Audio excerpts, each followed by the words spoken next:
Scary Nightwalker man doesn't lift enough, and we're gonna change that. We're gonna make him take steroids, whether he wants steroids or not. Delete his face, that's not important. Stretch his penis.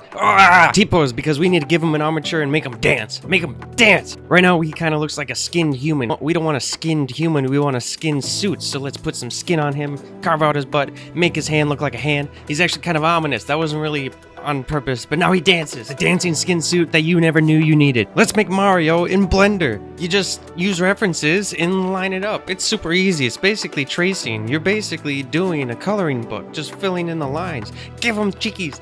Give him eye slots. Give him a hat. He needs a hat because he's Mario. Give him a big old caterpillar right on his top lip. And he needs eyes, but not like buggy eyes. Give him like flat looking eye things because he's a cartoon. Give him some color and now he gets to show you his true form. His true passion. Ballet. Buff Ballerina Mario. I bought a resin printer and we're printing them out. Made tiny ones. They're only 4 inches tall. This is how we clean them. They're all covered in uncured resin and so we gotta wash that off and we're gonna use alcohol, dunk it in a bath, and then the spinny thing is gonna spin. I looked at it. That was me looking at it, and then so we're spinning it for like 7 minutes, and it's gonna go. Check it out. Perfect. It whooshed, and now when we pop them off, we want them to go back in the bucket. Don't do that. You want to put them back in the bucket. Perfect, great.